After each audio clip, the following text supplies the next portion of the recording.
Hi, I'm Ben from Freemius. Welcome to another episode of the Experts Corner. In this episode, refunds and money-back guarantees, pros and cons. Enjoy!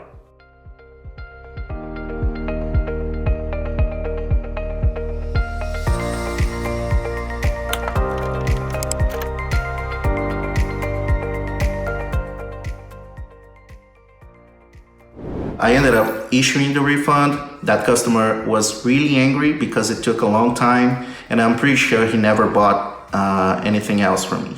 I wasn't going to give refunds to anyone that was asking them.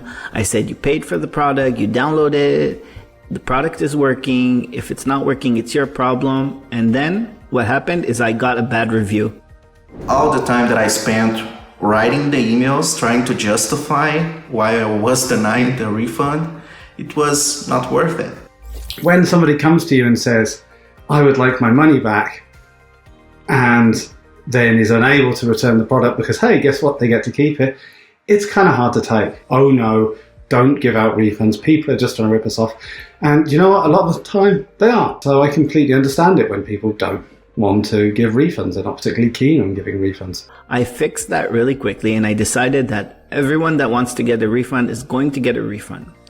If you're just starting a new product or a new business, I would recommend to go with a stricter refund policy and avoid money-back guarantee, no question asks. You want to be very hands-on in the beginning, and you do want to ask your customers, especially those that want to get the refund back.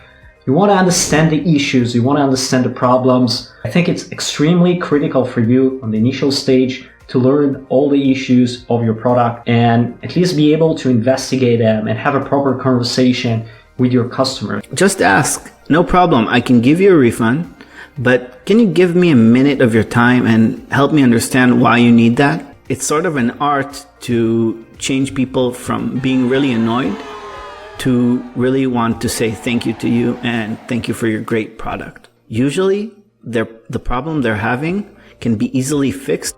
Of course, if we see that there's an opening there and that we can ask the customer the reason why he's asking for a refund, we do that. And if it's something simple to fix, we might be able to win that customer back right there, but only after we issue the refund. Even if your product is not right for that customer, he'll probably come back. Once your business scales and you're becoming bigger with much more customers, I would actually recommend to switch to a money-back guarantee, no question asked, in order to provide exceptional experience to customers, even if they ask for a refund.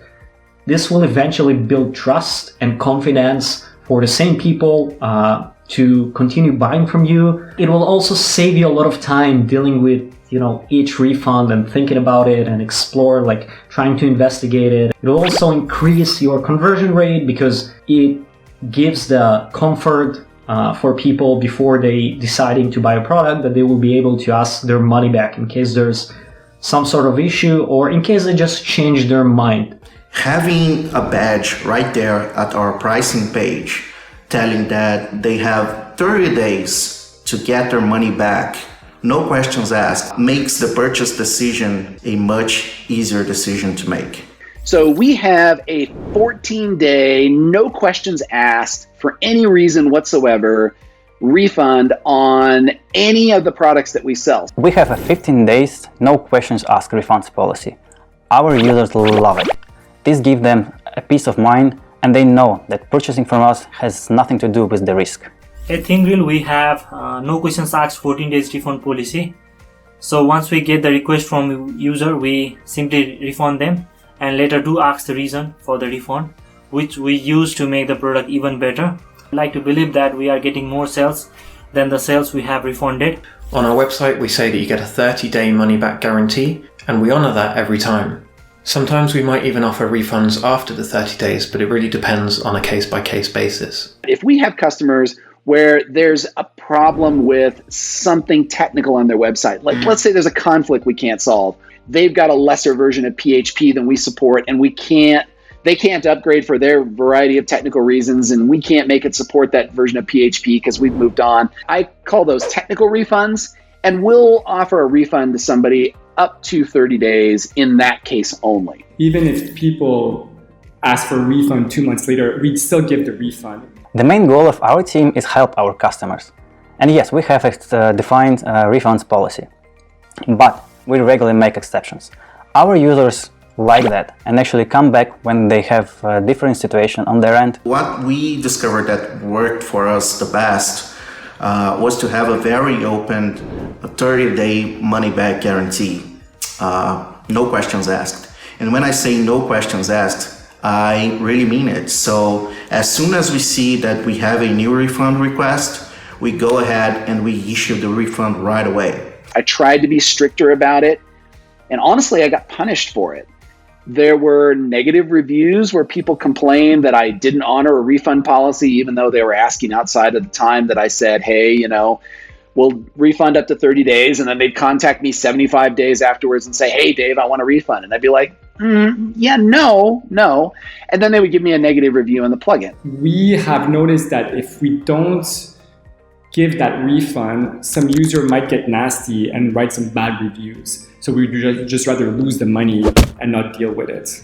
In all honesty, it's so much easier that if you have a customer, they're really unhappy with you and it looks like they're going to complain, or you just don't want to deal with the hassle of it anymore, it's easier to offer the refund, let them go on their way. Sure, you might be able to get that customer to give up and keep their money, but that's not the kind of relationship you want to build with your customers.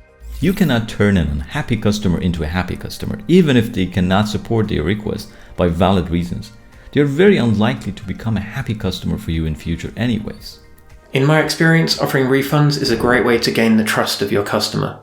Even if they're not going to proceed with their purchase this time and want a refund for perhaps a mistaken renewal, they may well come back next time and purchase from you. I would suggest if you're looking to do refunds, that you have a generous policy and that you try to be compassionate and reasonable. If you issue the refund, they won't leave you a nice 1-star and they won't leave you bad reviews in review websites. And even they might reconsider you in future because of your nice customer-oriented policies. Users have to know that on the other side there are humans that are actually ready to help.